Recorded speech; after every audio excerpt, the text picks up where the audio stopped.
Tonight, flights canceled and problems on area roadways as heavy snowfall blankets the region. Salt is flying off the shelf.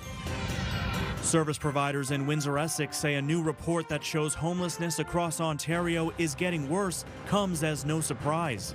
This is supposed to be an emergency short-term homeless shelter, and unfortunately for so many, it's become more of almost like a backbone of support.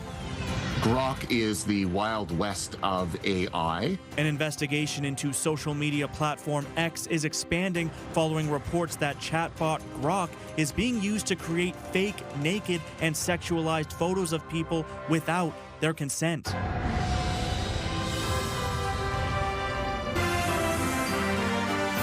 CTV News with Stephanie Mazzotti.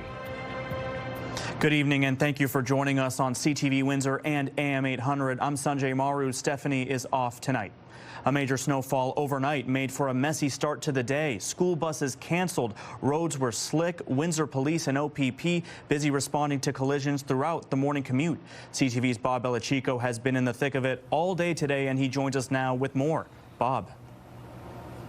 Hey, Sanjay. Yeah, it was a slick and cold morning here in the Windsor-Essex County region for sure. It was slippery on the roads. People were outside bundled up, shoveling snow. And here at Windsor Airport, an interesting 24 hours with flight cancellations. Traffic was slow this morning as commuters navigated the slippery roads. Our AM peak hour when everybody was driving into work was probably the worst that people would have seen, and that's because all through the night we had snow, but we didn't have vehicles driving on the snow. City officials say salt trucks hit the road at 2 p.m. Wednesday, trying to stay ahead of the storm, but salt was ineffective. We had really, really cold weather last night. We were under 10 degrees Celsius, which at that point, the salt's very ineffective. So we can put it down, but until you warm it up, it really doesn't do a lot. It wasn't until cars started driving on it, the salt was activated. So as the day went on, you'll see that the roads cleared, they got dark, they got wet. Not everyone was happy with the return of snow. Well, if I was skiing, yeah, I would love it. But I'm not skiing anymore, so no, I hate it. Some broke their shovels. Tried to pound on it to lift it up, and bam, that's what we got. Shovel sales are good today, Bob. So was the sale of salt. Salt is flying off the shelf. I can't keep my 20 kg, my Windsor salt, but I have tons of other ice melts, and I've got lots of 10 kg salts. Good Samaritans were removing a pile of snow at St. Alphonsus Church created when the city parking lot was plowed. Yeah, they blocked the whole entrance for the parking lot, and we only have a 6 parking spot. So the officer was here, and he helped, and the 2 city worker also. So I'm very grateful. The new rink at City Hall experienced its first major snowfall, but the ice cleaning machine needed some help. Yeah, we're just going to have a little tractor, or we call it coyote, on the ice, and then we'll clean it up before we put the Zamboni on. Over at the airport, there were 2 flight cancellations last night and this morning. Absolutely, yeah, with zero visibility around the runways at one point, so it's, you try your best, but sometimes Mother Nature wins. Officials at Windsor Airport say Air Canada canceled inbound flights to Windsor this morning because of delays across the network. As for this afternoon, we do have our regularly scheduled flights with a couple of minor departure delays to Veradero and Toronto. Travelers are encouraged to check for flight delays on the airport website or that of the air carrier. So I was speaking with CTV meteorologist Gary Archibald, who tells me a second round of snow is on the way Friday. With that in mind, the city of Windsor is asking for more volunteers for their Snow Angels program. If you'd like to pick up a shovel, clear off a sidewalk or a driveway to help the elderly or the most challenged in our community, then you're asked to call 311. Sanjay. All right, all important information there, Bob. Now let's go to CTV's Chris Campbell, who's taking a closer look tonight at what drivers should do when things start to go wrong. Chris, what advice do the experts have?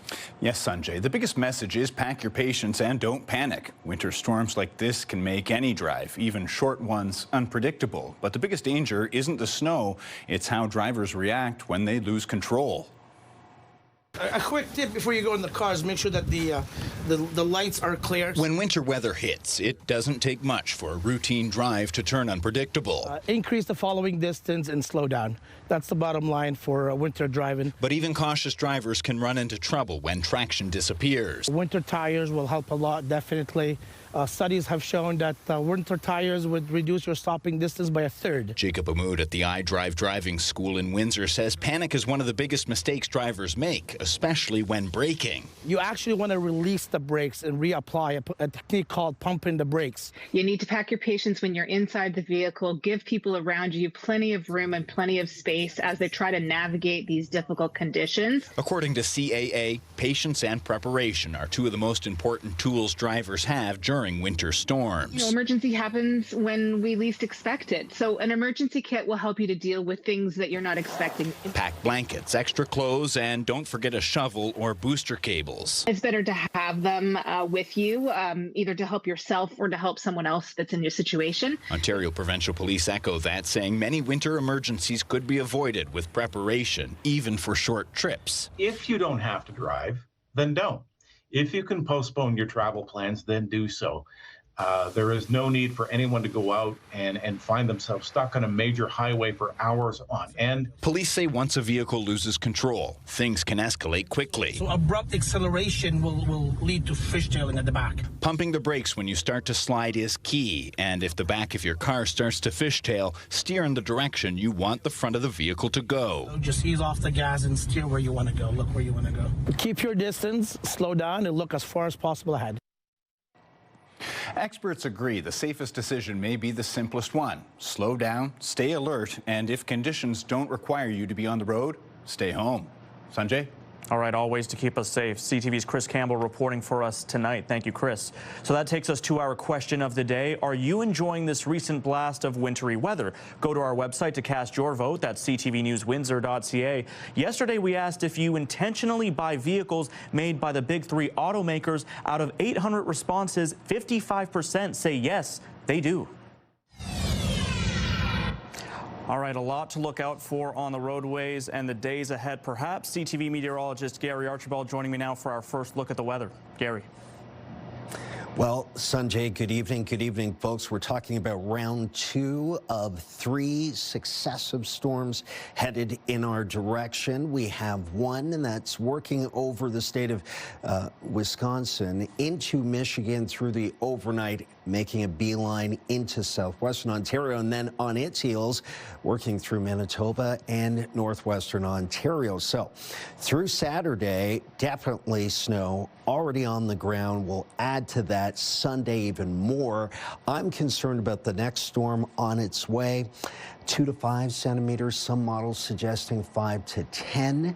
This will start early tomorrow morning as flurries around 4 a.m. and start to really pick up around 6, 7, which means that's just in time for the morning commute.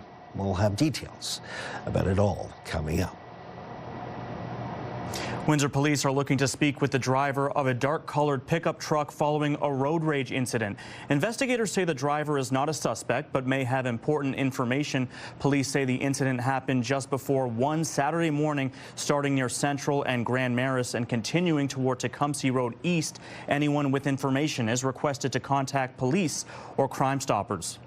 Well, a Brampton truck driver has been sentenced for careless driving. CTV's Michelle Molesky was in the Ontario Court of Justice, and she joins us now with the details. Michelle. Yes, Sanjay, 30-year-old Lovepreet Singh of Brampton was sentenced today to 9 months in jail for careless driving. On September 23, 2022, Singh was driving eastbound on the 401. As he crested the hill at Bell River Road, Singh either didn't see in time or wasn't paying close enough attention. His transport slammed into the vehicle in front of him. 2 people in that vehicle died. Members of their family were in the vehicle ahead of them, and they witnessed the entire thing. Singh was on trial for dangerous driving when he decided to plead to the lesser charge under the Ontario Highway Traffic Act. Court learned he got a text message 26 seconds before the crash, and his phone was on a call at the time of the collision. Justice Daniel Topp sentenced Singh today to 9 months in jail, followed by a 4-year driving ban, noting he hopes it sends a message to the entire traffic trucking industry. The judge said today, the community needs to know that the ordinary risks of driving become extraordinary when due care is not exercised, especially in heavy vehicles and transport trucks. At the time of the collision, Singh got out of his transport and tried to help the victims after their vehicle unfortunately burst into flames. Singh burned his hands but ultimately had to back away. Both victims died at the scene. The judge gave him credit for all of that, his guilty plea and his genuine show of remorse to the court. But Justice Top felt a message needed to be sent that if drivers are inattentive behind the wheel and people die, specifically if they're driving a transport, Sanjay, the penalty will be harsh. Another reminder of the consequences of inattentive driving. Yeah, and the judge really hammered home the point that, like, driving is not is a privilege, it's not a right. And he really kept hammering the point about professional transport truck drivers and that the community needs to have their faith restored in transport truck drivers. So I really wanted to highlight that because he came back to it a couple of times in his decision this afternoon. All right, important information there. CTV's Michelle Molesky reporting for us tonight. Thank you, Michelle. You're welcome. Leamington Council has approved a new system that moves bylaw disputes out of the courts. The change introduces an administrative penalty system replacing Provincial Offences Act prosecutions for a range of bylaw violations. During Tuesday's council meeting, town staff said the system is designed to be faster and less formal. Under the new model, penalties can be reviewed through an administrative appeal rather than through the court system. Officials say the move is aimed at improving efficiency and dealing more effectively with repeat offenders. When I look at these are always the ones we as council have the most complaints about, right? Whether it's land maintenance, greenhouse light abatement, fireworks, open fire, noise, all, taxi cabs, oh my goodness. All the ones that are the ones that we see time after time, repeat. At a time when municipalities across Ontario are struggling to fight homelessness, a new report shows the problem is getting worse. It's estimated 85,000 people across Ontario were living on the street in 2025, and in Windsor-Essex, the latest numbers from December 2024 show there were 779 households known to be experiencing homelessness. As CTV's Robert Lothian shows us, service providers say it comes as little surprise. On a night of snow and gusty wind, the downtown mission is busy with those looking for relief from the cold. We definitely see more people coming into the mission, accessing shelter services at the mission throughout the day and night. A trend of increasing demand is noticed by service providers across Windsor, according to Rukshini Panayagulan. The head of the downtown mission says between 120 and 140 people are walking through their doors each night over the last week, regardless of the weather. It shows that there's definitely extra and a growing need for individuals needing shelter space and just supports. Ongoing efforts to tackle homelessness stretch across Ontario. A new report from the association representing Ontario municipalities says about 85,000 people were experiencing homelessness province-wide last year. We know that it's really a all-government approach because to deal with the crisis, to deal with setting up a warming center or a shelter is still more expensive in the long run than finding somebody proper accommodations. Amos says the province is now home to about 2,000 encampments. They estimate the cost of ending chronic homelessness is $11 billion over the next decade. Panayagulan argues much of that is needed in housing supports and addiction recovery. I think those are the investments that help to move people on with their lives and forward and upward, and getting them out of places like an emergency homeless shelter. By choosing not to invest, the president of Amos says taxpayers will still shoulder the cost one way or another. When you think of how many homeless people end up in jail and the cost of supporting somebody in a provincial jail, or how many people end up in a hospital. Over the last count in 2024, 672 people were estimated to be living rough in Windsor.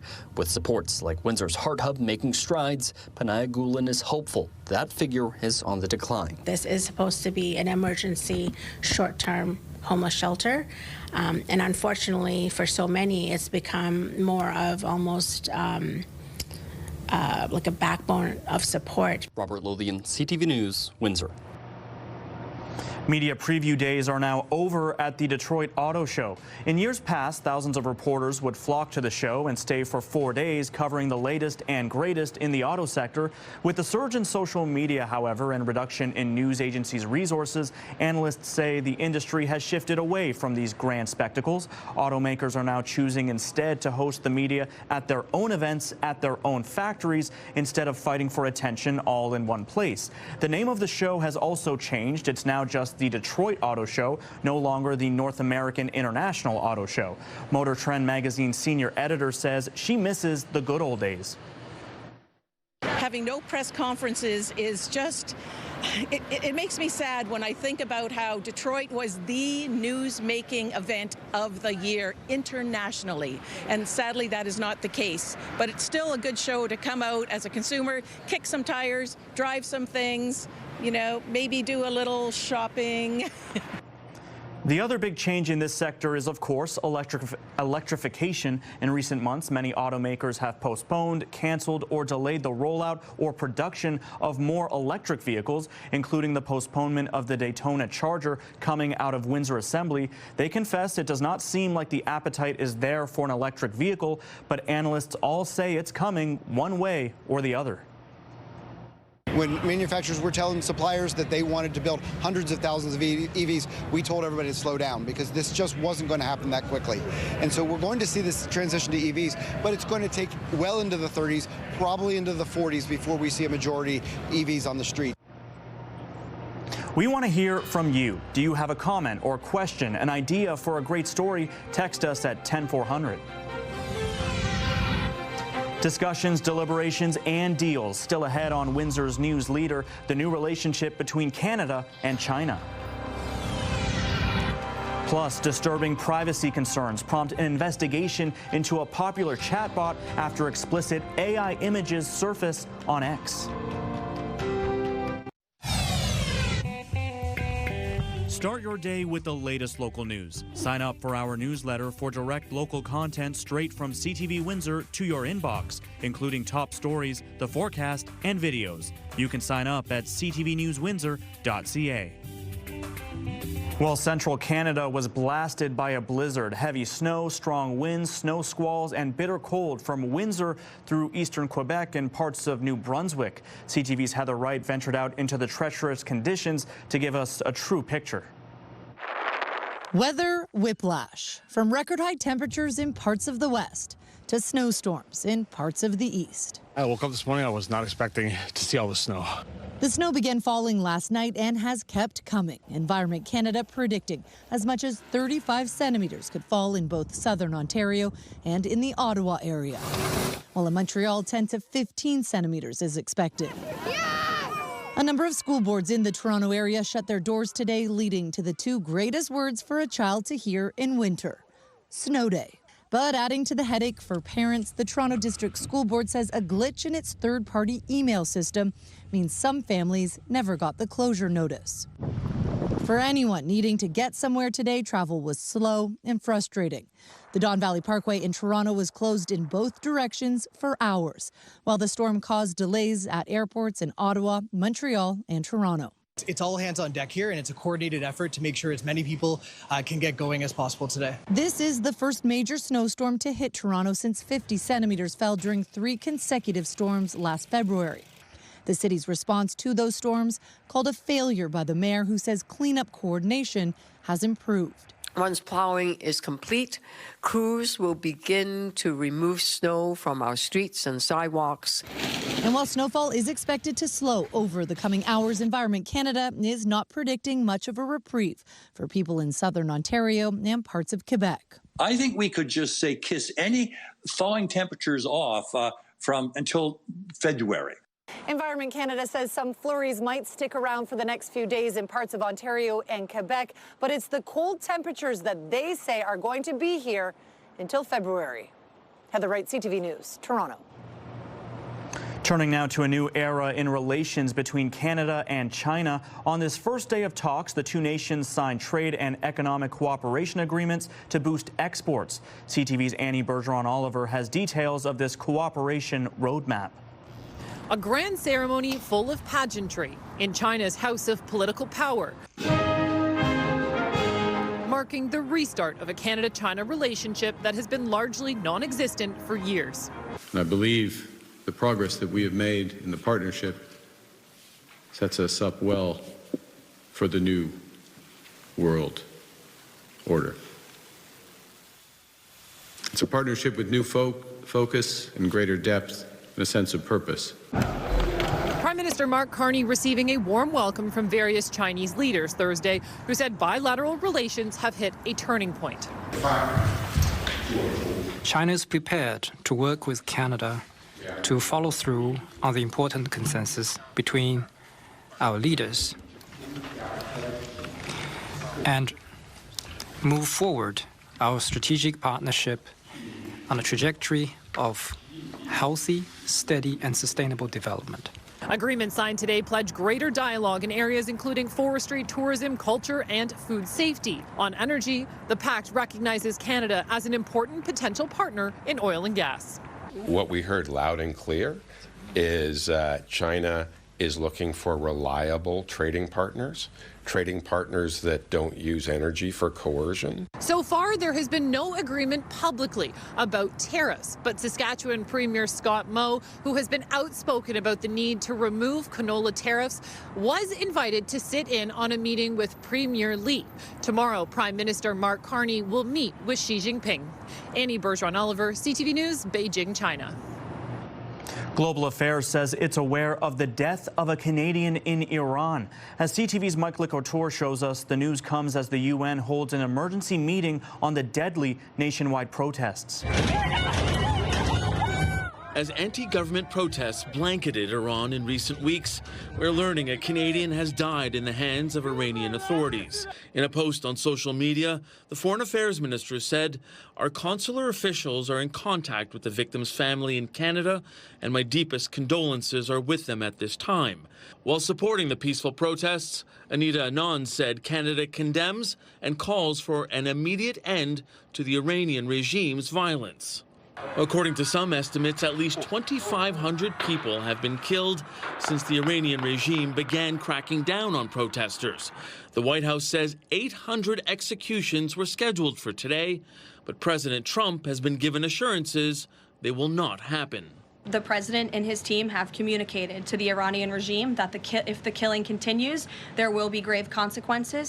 Perhaps a glimpse of some of those consequences, the U.S. Treasury Secretary announced sanctions against key members of the Iranian government. Iran's leaders have brutally responded to peaceful demonstrations with violence, from mass shootings in the street to attacks on wounded victims in hospitals. In an apparent appeal to the Trump administration, a video message from the exiled Crown Prince of Iran laid out his aspirations for the country if the current regime is toppled. A free Iran will work with regional and global partners to confront terrorism, organized crime, drug trafficking, and extremist Islamism. Now, that can only happen if the Islamic Republic is ousted. Meanwhile, with the recent crackdown on protesters, Canadians are being urged by Global Affairs Canada to leave Iran now. Mike Licouture, CTV News, Ottawa. Canada's Privacy Commissioner is expanding his investigation into X after global backlash over Grok, the platform's chatbot. It's being used to generate explicit images of real people without their consent. CTV's Rachel Aiello looks into AI privacy concerns and what it means for Canadians. The Privacy Commissioner is looking into whether billionaire Elon Musk's site X and xAI, the artificial intelligence company responsible for the platform's Grok chatbot, are violating federal law. Canada's top privacy watchdog is expanding an ongoing investigation into X and the social media site's use of Canadians' personal information to train AI models. In light of growing global concern over the platform's AI chatbot Grok being prompted by users to produce non-consensual, explicit, or sexualized images of real people. The commissioner said he decided to expand his investigation to address this issue, given its importance and the potential serious harms that it may cause to Canadians. Privacy legislation as it is currently on the books will not protect you if someone grabs your imagery online, runs it through an image generator like Grok, sexualizes it, and then shares it with their followers. Elon Musk companies were informed about the widening probe into whether X and XAI obtained consent to use Canadians' data to create deepfakes yesterday. The same day, XAI announced it would limit Grok's ability to generate explicit images. The federal minister of AI says while Canada isn't considering banning X, there's a government bill before Parliament proposing to amend the criminal code to crack down on deepfakes. Rachel Aiello, CTV News, Ottawa.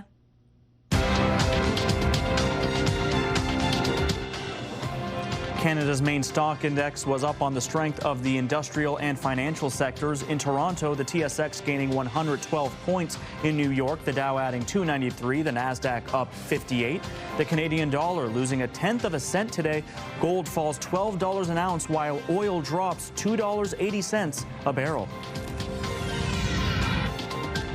When care crosses borders, still ahead, medical tourism saves money, but who pays when something goes wrong?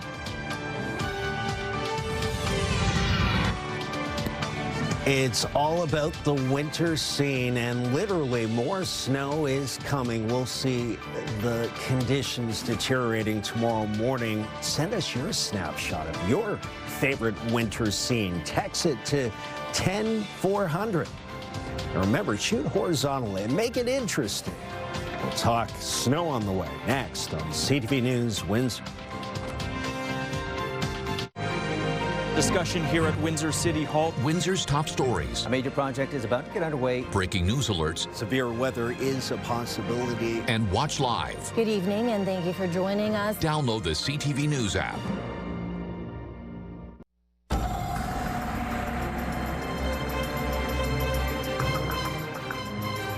A frigid cold day out there as Gary joins me again for an extended look at the weather. Gary, I'm not a fan of this cold, so I'm hoping for some good news. The Manitoulin there breaking up some of the ice flow over the Detroit River. I was looking at some of the model runs over the last 24 hours. We saw considerable cold air obviously moving from the northwest and started to freeze over a bit, but obviously the water itself, the bulk of it, isn't at the freezing mark. It can just be a couple of degrees above and sustain. You get super cooled water, but that's another story. A couple of things to point out in terms of temperatures below seasonal still. We've warmed up from -9, -10 midday to about -7. It has cleared out nicely through the afternoon into this early evening stage. Air quality is good. The winds have been substantial of late, and those two, the gusts in particular, are dying down. They'll be in the 30 to 40 range. Sustained winds have been in the 40s this morning with gusts in the 60 to 80 range.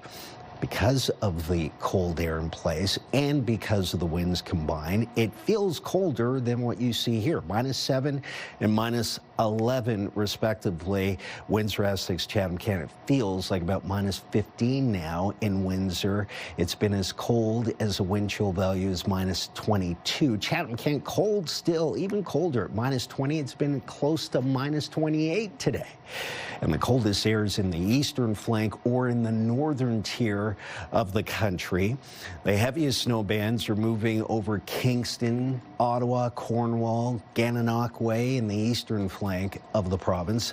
A separate system will bring significant snow into Friday morning. Around 4 or 5 a.m., continue through the morning and into the early afternoon. The next 24 hours is another busy, active one. Snow stretching along the 401 corridor from Windsor, Essex towards Toronto and further east from there, anywhere from 10 to 20 centimeters. We're likely to see about, well, 2 to 5. Some models suggesting 5 to 10. It's cold tonight. Increase in cloudiness by midnight down to -8. And the early morning, it'll feel like about -16 to -20. 2 to 5 centimeters tomorrow, high -1, then -2. Flurries on Saturday, Sunday, -6 flurries. Flurries Monday, Tuesday, Wednesday, Thursday, -8, -10, -4, -4. All of those numbers either seasonal or below seasonal, and then some. It's cold this week with snow as forecast.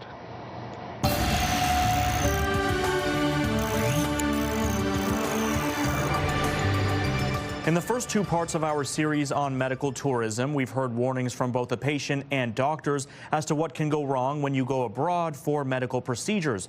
But who's held financially responsible when something goes wrong? Tonight, CTV's Pauline Chan looks at how insurance and legal liability may not protect patients as much as they think. When Nicole Grigorov set out for her mummy makeover in Costa Rica last fall, she thought she had insurance. But when she developed sepsis and nearly died, she found out she wasn't covered. Actually, I have two forms of insurance, which I thought were suffice. I have the travel medical insurance, and I also have insurance on one of my credit cards.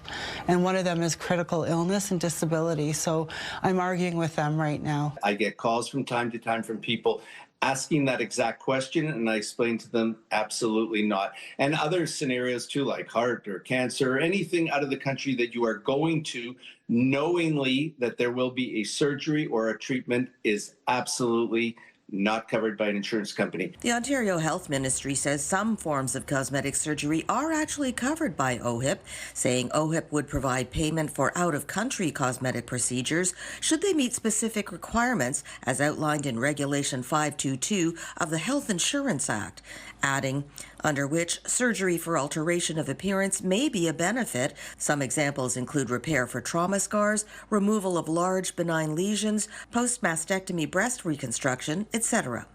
But not the kind of cosmetic surgery Nicole had. Patient M recently went to Turkey for several procedures, including dental work, hair transplant, and a tummy tuck, knowing insurance would not cover any mishaps. On his flight back, he developed fluid buildup in his abdomen. It took 3 procedures over 2 weeks to clear it. But despite the complications, he's happy, saying, the estimated cost savings compared to having the same procedures done in Canada were significant, likely close to $60,000 to $75,000 for all the procedures. Both M and Nicole say mishaps do happen, even in Canada. Nicole looked into suing the Costa Rican clinic, but was told the time and expense for an overseas case would not be worth it. The clinic promised a refund of the $20,000 she spent on the surgery, but she has yet to see a cent. The loss of her fingers and toes would make running her resort business up north too difficult, so she's planning to sell it. And her family has set up a GoFundMe to help with expenses in the meantime. I try to do some of my makeup and my hair with my niece, but, you know, I'm trying to do things for myself, but it's going to definitely be a forever process. Grigorov says looking back at her ordeal, the cosmetic surgery seemed so unnecessary now, but she wants to tell her story to make sure others are informed. Any surgery is a risk, and I really didn't have to have a mummy makeover, and I know that. I just wanted to look better and feel better about myself. I'm 50. Pauline Chan, CTV News. The Ford government is pledging $8 million to help train more family doctors. It's part of their goal to connect some 2 million Ontarians to primary care by 2029. These clinics will train family medicine residents in a team-based model alongside other healthcare professionals, such as nurse practitioners, physician assistants, and registered nurses. Not only will our future care providers receive real-world experience and mentorship from some of our best physicians during their studies, but these clinics will also connect more people across Ontario to world-class primary care close to home.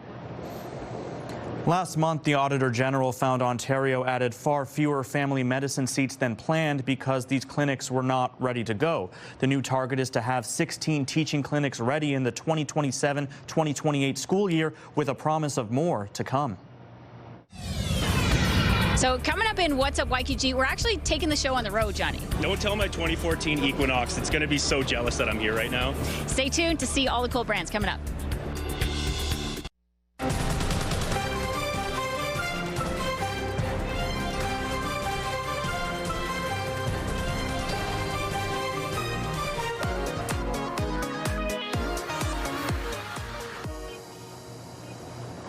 Turning now to our weekly segment, What's Up YQG, with Johnny Parks from our sister station 89X and our own Melanie Kentner. Melanie, you're over at the Detroit Auto Show. Yeah, we're getting a sneak peek of the auto show floor. So, Johnny, what do you think so far? It's got me thinking I need to replace my 2014 Equinox, but I can't decide. There's 41 different vehicle brands. I particularly like the Vanguard Motors restored classic cars. Mwah. Yeah, there were a lot of old cars there, I noticed. That's as far as I go for technical. There were some Chevrolets, I think. Yeah. But you know what I like is the luxury brands. Okay. Yeah, so they have Porsche, they have Ferrari, they have every unaffordable car that you could possibly imagine. That's why the window shopping is so good. It's like being a kid in a candy store. Exactly. And they have so many interactive displays. Yeah, we're going to check out the Jeep one. Very intense looking obstacle course. Weirdly enough, they told me I couldn't drive this one, but we'll get a ride and see how it goes. Yeah, and you know what I like? So you register, and then you go up, you go through like this big steep climb, and then you go on angle, and you feel like the Jeep's going to completely tip over. We were vertical. I don't know who was screaming louder, you or me, but it was a lot of fun, yeah. It was great. And then we got to play a video game, too, which I know is right up your alley. Yeah, I mean, I did hit into the wall a couple times on the simulator. It was like driving Grand Prix, which I learned I can't do, so. But they have assisted brakes, so you don't have to worry. Okay, now let's talk about the tickets for the public show. Easy, you can get them online. It's $26 US for adults. And it's $11 for kids. So we'll put the links on our website.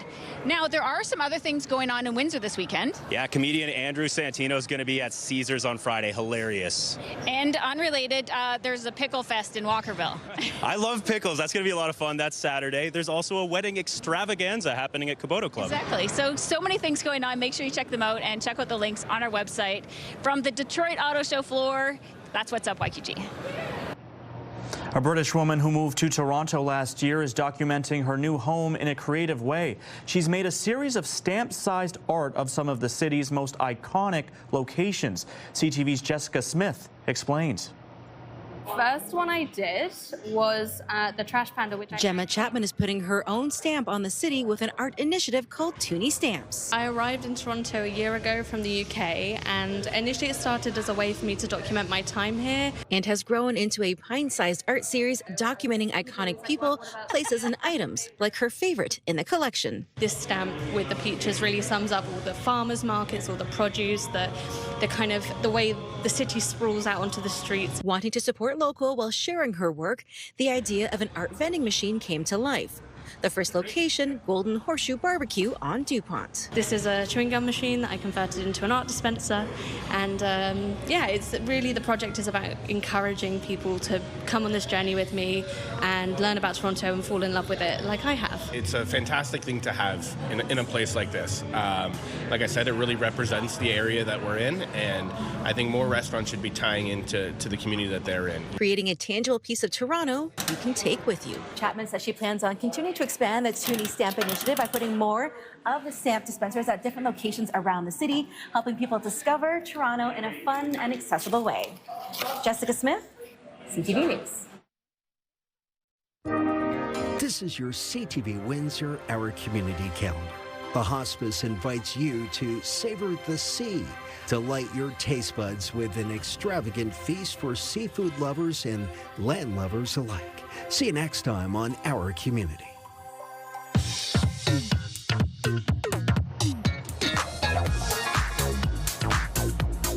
Time to check in on what's happening now with my friend and yours, Kate Otterbein. Kate, Lakeshore moving to rein in spending and standardized travel rules. Yes, Lakeshore Council has voted to tighten how often municipal staff can attend conferences.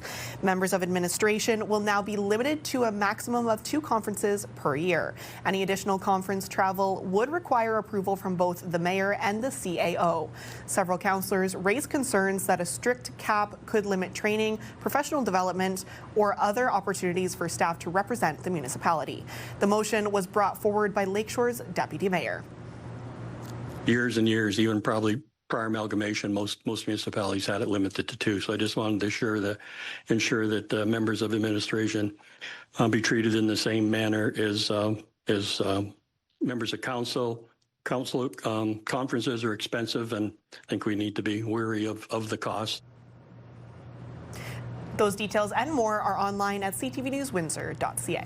And Kate, in the effort of keeping the city clean, Windsor appears to be installing more than 750 additional garbage and recycling bins? Yes, which is very important.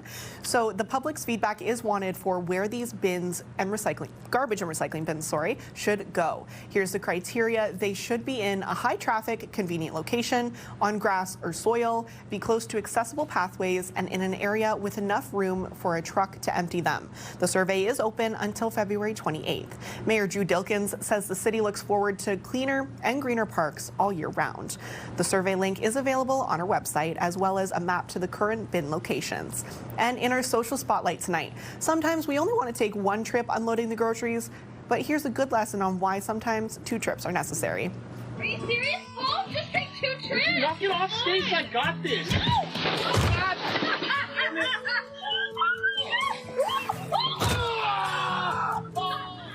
What a series of unfortunate events just played out. It's safe to say Stacy got some karma after laughing at Paul slipping, but it was to Paul's detriment.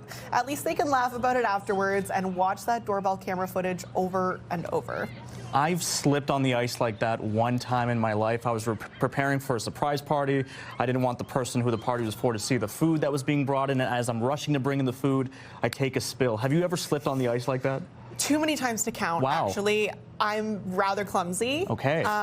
So we don't want to talk about that. Okay, let's not do that. Instead, remind our viewers how they can submit a video for our trending segment.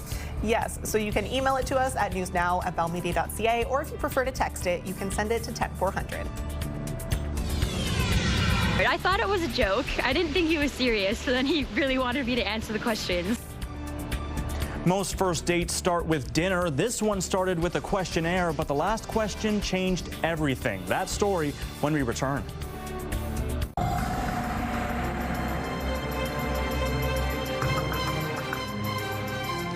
Gary Archibald joining us now for our final look at weather as we take a gander at these geese. Gary, you have some knowledge for us on whether those geese, do they handle the cold really well? They actually do, and I like the alliteration, gander at these geese, gander and geese. And the geese, you can notice, are huddled close together. Their feathers actually provide a lot of thermal protection. They hold that in quite well, and they don't fly south. Not all of them fly south during the winter because they've become climatized to our weather, which has gradually gotten warmer over the last 3-4 decades in particular. 7-day outlook, take a look, courtesy of Enercare. Tomorrow, 2 to 5 centimeters as another system, separate from the one we've been dealing with, puts down 2 to 5. I think 5 to 10 is a very real likelihood. Saturday, Sunday flurries will go from -1 tomorrow to -2, then -6. Next week, Monday, -8. -10 on Tuesday, -4, then -4. We're below the freezing mark where we should be. Average highs should be closer to about -2 next week, but we're stretching it, getting even colder than that. Wind chill -22 this morning. It was cold. Yeah, it was cold. Winter cannot end soon enough, at least on a personal note for me. Yes. Well, finally tonight, compatibility is key when deciding who to date, but you could say one man in BC, he took it to the next level. CTV's Adam Sawatsky explains. If Graham McCarthy was asked to answer a multiple-choice question about the best beginning for a love story, he likely wouldn't have picked officiate a fish funeral. Yeah. Say that 5 times fast. Yeah, officiated a fish funeral. That's what I did. That's what the pastor was doing when he met a friend of a friend for the first time named Katrina Froese. So it was fun that he showed up and he had a whole eulogy, and that's the kind of humor that I was like, all right, I can get behind this. So when he eventually asked her out, Katrina said yes. But then Graham sent her a survey to fill out about her preferences for their first date. I thought it was a joke. I didn't think he was serious, so then he really wanted me to answer the questions. So I was like, okay, guess this is real. The mostly multiple-choice questions range from what kind of food she wanted to eat to her preference levels of fancy schmanciness, from pajamas to a dress, suit and tie. Purely efficiency. Had a lot of questions, didn't want to send a lot of text. Well, Graham also hoped it would be charming. And after they went to a dinner and a movie, and he presented her with a post-date survey, Katrina agreed it was. And then she posted it on social media. Within like a couple of hours, it like blew up. While the post earned more than 10 million views, the couple learned they were compatible in countless ways. And after dating for a few years, Graham asked Katrina to stop in the middle of a hike to look at her phone and fill out another form. That basically gave a survey of how he's been doing in our relationship. After answering them all positively, Katrina read the final question. Will you marry me? As you can see, she said yes. And then a few months later, they both declared, I do. It was awesome. It was like super sweet. Oh, it was incredible. It was the best wedding I've ever been to. Although Graham hasn't sent any other surveys since, both he and Katrina are committed to keep having fun and always consider each other's preferences moving forward. Like, don't seek your needs, seek the other person's needs, and if you're both doing that, then everybody's needs will be met. Adam Sawatsky, CTV News, Vancouver. My wife can attest to this. I know men, they get criticized for not picking up on hints, so I'm on board with the spreadsheets, the data collection. Love it. I think he's brilliant. This man deserves an award. I was actually going to crack a joke that he probably asked for the proposal with, you know, the form. Well, he probably and then did. he did just that. A lot of paperwork in that household. It's all digital. It's all good. Way. But it's a good story. Well, on behalf of our dedicated team here at CTV News Windsor, thank you so much for watching. For updates throughout the evening, go to ctvnewswindsor.ca. And Gary and I will be back with your only late local newscast at 11. See you then.